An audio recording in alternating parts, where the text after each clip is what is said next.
भगवते वासुदेवाय। ओम नमो भगवते वासुदेवाय। ओम नमो भगवते वासुदेवाय। देवर्षि नारद कहउछन्ति श्री व्यासदेव को एभଳି भाବରେ ଯେତେବେଳେ 432 कोटी वर्ष व्यतीत ହେଇଗଲା ब्रह्माजी पुणी जागृत हेले राति बीतीगला ब्रह्माजी जागृत हेले भगवान इच्छा पुणी से कौन कले सृष्टि करने इच्छा प्रकाश कले कौन मरीचि अंगिरा अत्रि प्रभृति ऋषिगण तांकर दिव्य स्वर उत्पन्न हेले उत्पन्न एक कथा कहते कौन है डिस्कशन करेंगे कहते 31 टा भलो कौन है 31 टा उथे काली बोले डिस्कशन करेंगे कहते अच्छा तापरे पुणी मध्य मु उत्पन्न हेली तापरे कौन है अंतर्वैश लोकांस्तीन पर्यमेक्षन्दति इंदित्रव्रत अनुग्रह मन्वा महाविष्णु अभिघात गति क्वचित कहते अंत माने अंतर्वही माने दिव्य जगत अंत दिव्य बही माने भौतिक जगत च मध्य लोकान लोक मानकर तीन तीन पर्यामी भ्रमण करछि व्रत इठी कोन एडो भर्ब होछि पर्यामी तेणु एउ तो उठा पर्यामी पर्यामी भ्रमण करछि कुआडे ना दिव्य जगत अंत बही अंत बही कोन अर्थात दिव्य जगत एवं भौतिक जगत भ्रमण करछि किपरि ना असंदित अखंड भाव बिना विधार बिना द्विधार प्रकार ग्रहण भ्रमण करिछि पुणी कौन व्रत अखंड व्रत ग्रहण करिछि अनुग्रहात केमिति हला ना एबे संभव केमिति हला पचरा जाए अहेतुक कृपा भगवान अहेतुक कृपा कहार महाविष्णुकर अभिघात बिना अवरोधरे गति प्रवेश क्वचित कौन जे कौन समय मु कौन करछि से दिन ठार सर्वशक्तिमान भगवान विष्णुकर कृपा हेतु बिना बाधारे मु कौन करी पर्वत गिरी अर्थात सब किछि सर्वत्र स्वर्ग मर्त पाताल दिव्य जगत भौतिक सब भ्रमण करछि मु अखंड भावरे भगवान सेवा नियुक्त थिबा जोगु ए सब संभव होइछि हला से कहउछन्ति व्रत कि व्रत ना असंदित व्रत मो माने अखंड व्रत मोर कौन परिस्थिति मोर व्रत भंग हिने अखंड व्रत अस्कंदित व्रत मन रख बहुत माने सुंदर शब्दटिए अस्कंदित व्रत मु कौन कर मोर अखंड व्रत जोगु मारी ए स्थिति पहुंच पारि समझ कौन है एभଳି भाବରେ भ्रमण କରିବା ଲାଗିଲି କେମିତି ଭ୍ରମଣ ଲାଗିଲି ଭଗବାନଙ୍କ ଅହେତୁ କୃପା ମୁଁ ଭଗବାନଙ୍କ ଅହେତୁ କୃପା କେମିତି ପାଇଲି ଆମର ଅସ୍କନ୍ଦିତ ବ୍ରତ ଅସ୍କନ୍ଦିତ ବ୍ରତ ନା ଅଖଣ୍ଡିତ ବ୍ରତ ଏଇଟା ସବୁ ମନେ ରଖ ଶବ୍ଦ ଗୁଡାକ ବ୍ରତ କୌଣସି ପରିସ୍ଥିତିରେ ଖଣ୍ଡିତ ହବନି ଏମିତି ମାନେ ଆପଣ ସାଧନା ତାକୁ ଅସ୍କନ୍ଦିତ ବ୍ରତ ତାପରେ କଣ ହେଲା କଣ ବୁଲିଲି କେମିତି ବୁଲିଲି देवदत्तामिमां वीणां सुर ब्रह्म विभूषितां मूर्छयित्वा हरिकथां गायमानस्य रामम्यहम् कहउछन्ति देवदत्त में ओटे मु कोन कली केमिति बुलिनी भगवान नाम गाउथली केमिति आ ता से थिला हो हां मोबाइल बीणा थिला से बीणाटा कोन ना देवदत्त विमां बीणा से बीणाटी मते भगवान देइथिले देवदत्त विमां बीणा स्वर ब्रह्म विभूषितम सेते स्वर ब्रह्म थिला दिव्य स्वर संस्कृत होतला सा रे गा मा पा धा नि सा स्वर गुणिक कोन थिला ना सन्निहित थिला से दिव्य स्वर तेणु संगीत विद्यार प्रकृत मूल अधिकारी किए मूल आचार्य किए भगवान स्वयं तेणु संगीत विद्या हूँ स्वयं भगवान अधिकारी तो सी कौन से सा रे गा मा पा धा नि सा सा नि धा पा मा गा रे सा गा रे मा सा रे गा ये स्वर सब गोटे अभ्यास कर ये सब भगवान प्रदत्त तेणु मुझे कौन कली स्वर ब्रह्म विभूषिता मुझे स्वर ब्रह्म ध्वनि कौन है जो स्वर ब्रह्म थिला स्वर ब्रह्म शब्द दिव्य स्वर थिला कौन विभूषित होता है आ मूर्छित्वा मुझे गुंजन करी बोलो बजाऊली एवं गीत गाई गाई जाऊली नारायण नारायण नारायण गाई मु चली हाँ गायमान सतत गान करी चरामी विचरण करी किए मुझे विचरण करी हम चरामी विचरण कर मत बीणा दि जाता से बीणाटा मुझे धारण करी भगवान दिव्य नाम चरण कीर्तन करके कौन करी विचरण करी आपण मान भावार्थ पढ़देवे श्लोक 33 प्रगायत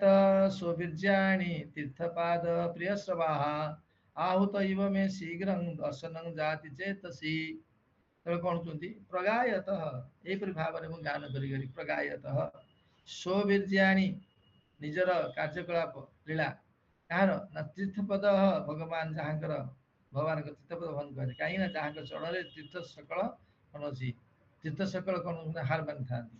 ଯାହାଙ୍କ ଚରଣ ତୀର୍ଥ ଭଳି ପାବନ ଅଟେ। ତୀର୍ଥ ସଭା ପ୍ରିୟ ସଭା ଶୁଣିବା ଖୁବ୍ ମଧୁର, ତାଙ୍କର ବାଣୀ ବହୁତ ପ୍ରିୟ ସଭା। ତୀର୍ଥ ସଭ ପ୍ରିୟ ସଭା, ତାଙ୍କ ମଧୁର ବାଣୀ ବହୁତ ସୁନ୍ଦର ଶୁଣିବା ପାଇଁ। ଆହୁତ ଆରମ୍ଭ କଲି, ଆହୁତ ଇବ ମେ ଶୀଘ୍ରମ, ସେ କଣ ହେଲେ ନା ଆହୁତ ହେଇଗଲେ, ମାନେ ମୋ ହୃଦୟକୁ ପଳେଇ ଆସିଲେ। ଇବ ମେ ଶୀଘ୍ରମ, ଅତି ଶୀଘ୍ର ପଳେଇ ଆସିଲେ। ଦର୍ଶନ ଦେଶ, ମୁଁ ତାଙ୍କୁ ସଙ୍ଗେ ସଙ୍ଗେ ହୃଦୟ କମଳରେ ଦର୍ଶନ କଲି। ମୁଁ ତାଙ୍କର ଦିବ୍ୟ ଲୀଳା ଗାନ କରିବାକୁ ଆରମ୍ଭ କଲା ମାତ୍ରେ ଆହୁତ ହେଲା ଭଳି, ଆହୁତ ହେଲା ଭଳି ଯଜ୍ଞରେ ଆହୁତ ହେଲା, ସେ କଣ ମୋ ହୃଦୟରେ ଆସି ପ୍ରବେଶ କଲେ। ଦିବ୍ୟ ଲୀଳା ଗାଣି ଶୁଣିବ, ଗାନ କରିବ ହେଲା। ଜଣେ ତମେ ଜଣକୁ କୀର୍ତ୍ତନ କରି ଆସୁନି, ଗୀତ ବଜେଇ ଆସୁନି, ତା ଗୀତ ଯାଇଥିବ ଗୋଟେ, ତମ ତାଳି ବାଜୁଥିବା ଗୋଟେ। ଗୀତ ଜାଣିବା ଦରକାର, ଭକ୍ତ ଗୀତ ନିହାତି ଜାଣିବା ଦରକାର। କିଛି ଗାଇବ, ସୁନ୍ଦର ସୁନ୍ଦର ଗାନା ଗାଇବ ହେଲା। ଏଭଳି ଭାବରେ ମୁଁ କଣ କଲି, ଭ୍ରମଣ କରୁଛି, ଜାଗାରେ ଭ୍ରମଣ କରୁଥିଲି। ତାପରେ କନକ୍ଲୁଜନରେ ପହଞ୍ଚୁଛନ୍ତି। କନକ୍ଲୁଜନ, ହରେ କୃଷ୍ଣ ମହାରାଜ, ଆହୁତ ମାନେ କଣ ଢାଳିବା ନା ଦବା ନା କଣ ଆହୁତ? ଯେମିତି ଆହୁତି ଅଗ୍ନି ଘିଅ ଢାଳିଲା ମାନେ ଆହୁତି ଅଗ୍ନି ଧରିକି ଉଠେ, ସେଇଭଳି ଭାବରେ ଜ୍ଞାନ କରୁ କରୁ ଶୀଘ୍ର ଆସି ହୃଦୟରେ ପ୍ରବେଶ କରନ୍ତି ଭଗବାନ। ତେଣୁ ବର୍ତ୍ତମାନ ଉପସଂହାରରେ ପହଞ୍ଚୁଛନ୍ତି। ଉପସଂହାର ପହଞ୍ଚୁଛନ୍ତି। କୋଉଠି କଣ ଭୁଲ ଭଟକା ଶିଖିଦେଇ ଶୁଣି ଦେଇଛେ କି ମାତାଜୀ? ଆଜ୍ଞା କୋଉଠି କଣ ଭୁଲ ଭଟକା ଶୁଣି ଦେଇଛେ କି? ନାଇଁ ମହାରାଜ। କନକ୍ଲୁଜନ ପହଞ୍ଚୁଛନ୍ତି। ବର୍ତ୍ତମାନ କନକ୍ଲୁଜନ ଦେବେ। ଭଗବାନ ପହଞ୍ଚିଗଲେ ମୋ ପାଖରେ। ଏତଦ୍ ହି ଆତୁର 34, ଏତଦ୍ ହି ଆତୁର ଚେତାନାଂ ମାତ୍ରା ସ୍ପର୍ଶେ କ୍ଷୟମୁଃ ଭବ ସିନ୍ଧୁ ପ୍ଲବ ଦୃଷ୍ଟ୍ୱା ହରିଚର୍ଚ୍ଚାନୁବର୍ଣ୍ଣନମ୍। ତେଣୁ ଏତତ୍ ହି, ଏଇଭଳି ଭାବେ ନିଶ୍ଚିତ କରାଗଲା। ଆତୁର ଚିତାନାଂ, ଯୋଉମାନଙ୍କ ମନ ସର୍ବଦା ଆତୁର ଚିତ୍ତ। କିପରି?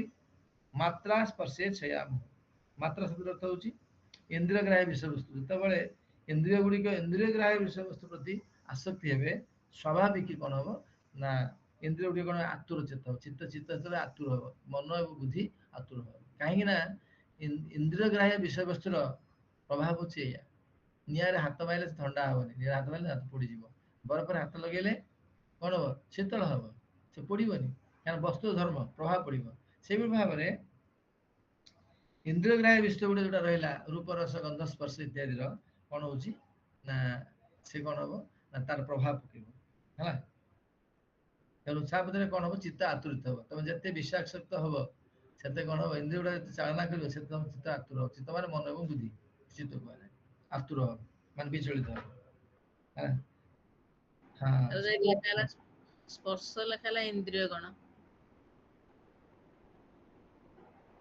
ହଁ, ମାତ୍ରା ବା ଇନ୍ଦ୍ରିୟ ଗ୍ରାହ୍ୟ ବସ୍ତୁ ବିଷୟ ଇନ୍ଦ୍ରିୟ ଯେତେବେଳେ କଣ ହବ? ସ୍ପର୍ଶରେ ଆସିବ, ଚିତ୍ତ ଆତୁର ହବ। ସେଠୁ କଣ? ବାରମ୍ବାର ଆସିବ, ବାରମ୍ବାର ହବ। କିଛି ଅସୁବିଧା ନାହିଁ। ମୁଁ ଯେତେ ଥର ଆସୁଥିବ, ସେତେ ଥର ହଉଥିବ।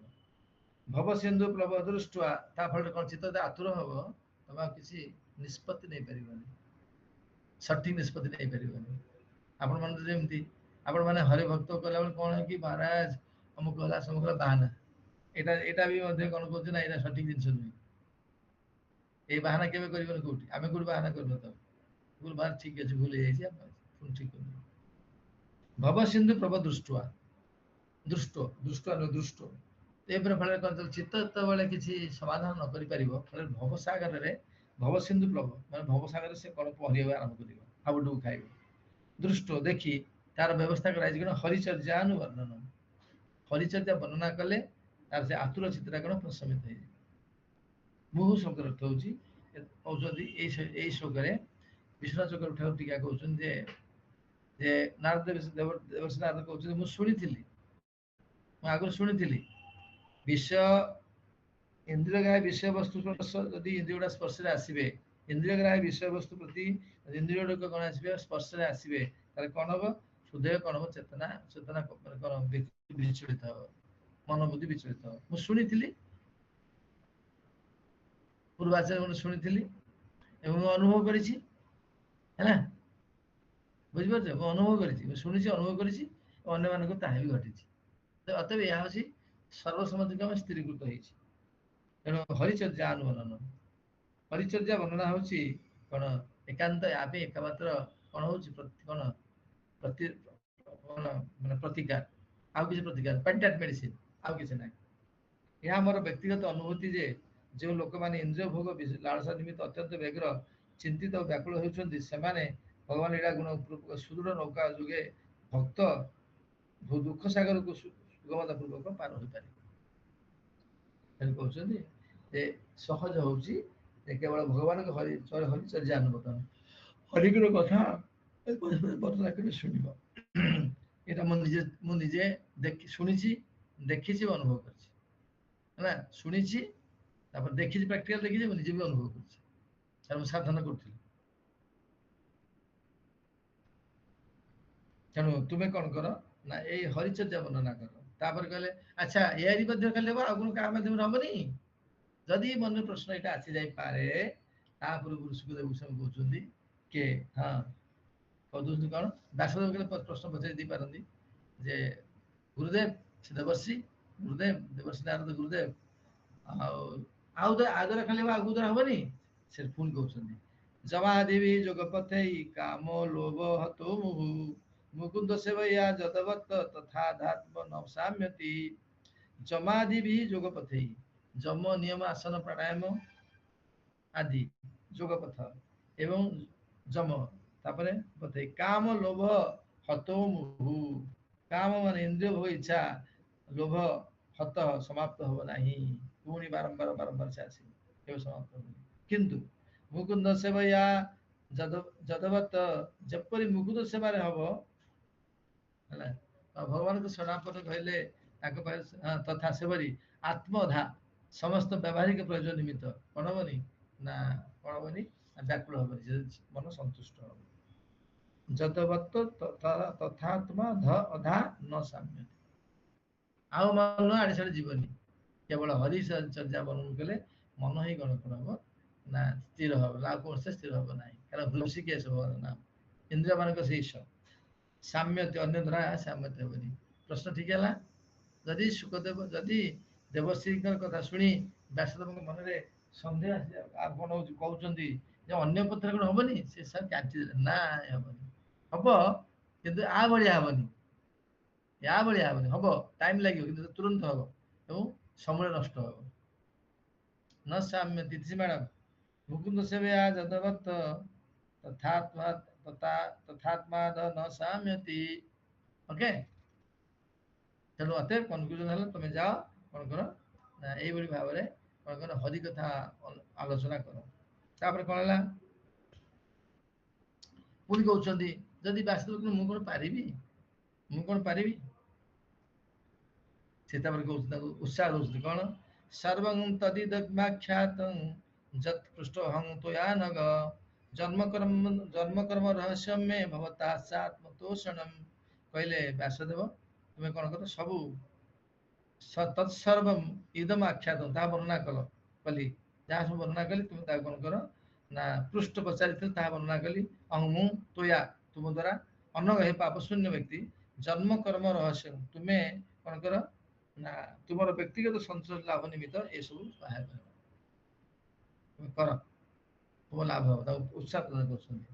ତୁମେ ପାପରୁ ମୁକ୍ତ, ତୁମେ ତୁମର ପ୍ରଶ୍ନ ଅନୁଯାୟୀ ମୁଁ ଜନ୍ମକର୍ମ ସମ୍ବନ୍ଧ ସବୁ କଥା କହିଲି, ପ୍ରମାଣ ସହ କହିଲି, ତମେ ତାକୁ ଗ୍ରହଣ କଲ ଏବଂ ତୁମେ ତୁମର ବ୍ୟକ୍ତିଗତ ସନ୍ତୋଷ ନିମିତ୍ତ ତୁମେ କଣ କର ଏସବୁ ମୋ ସହାୟକ, ତୁମେ ବର୍ଣ୍ଣନା କର, ଏହାକୁ ସହାୟକ ସାହାଯ୍ୟ କରିବ।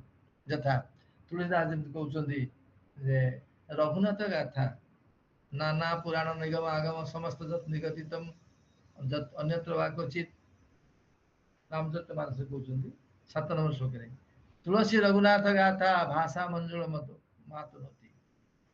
ଶ୍ରୀ ରଘୁନାଥଙ୍କର ଯେଉଁ ଯେଉଁ ଚରିତ୍ର ଗୁଡିକ ମତେ ଭଲ ଲାଗିଲା, ମୁଁ ଯୋଉଠୁ ଯୋଉଠୁ ପାଇଲି, ବେଦ ବେଦାନ୍ତ ପରିଷଦ ଇତ୍ୟାଦି ପାଇଲି, ତାକୁ ମୁଁ କଣ କଲି କି ଏକ କ୍ରମାନ୍ୱୟ ପନ୍ଥାରେ କଣ କଲି କ୍ରମାନ୍ୱୟରେ ସଜେଇଲି। କାହିଁକି ସଜେଇଲି?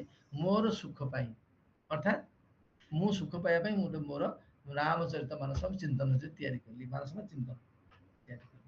କିନ୍ତୁ କେହି କେହି ବକ୍ତା, କେହି କେହି ଶ୍ରୋତା, କେହି କେହି ବକ୍ତା ମାନେ କଣ କହନ୍ତି ଇଏ ହଉଛି ଅନ୍ୟ କଳ୍ପର କଥା, ଇଏ ହଉଛି ଗାଲୁ ହୁଡିର କଥା, ଆଉ କିଛି ନୁହେଁ, नंबर 1 ଗାଲୁଗୁଡି ଏଟା ରାମଚରିତ ମାନସ ଅଛି ତା ପାଖରେ ସେଇଠୁ ଧରିଛି କିଏ ବାହାର କଲ ମଙ୍ଗଳାଚରଣ 7 ନମ୍ବର ଶ୍ଲୋକ ପଢ।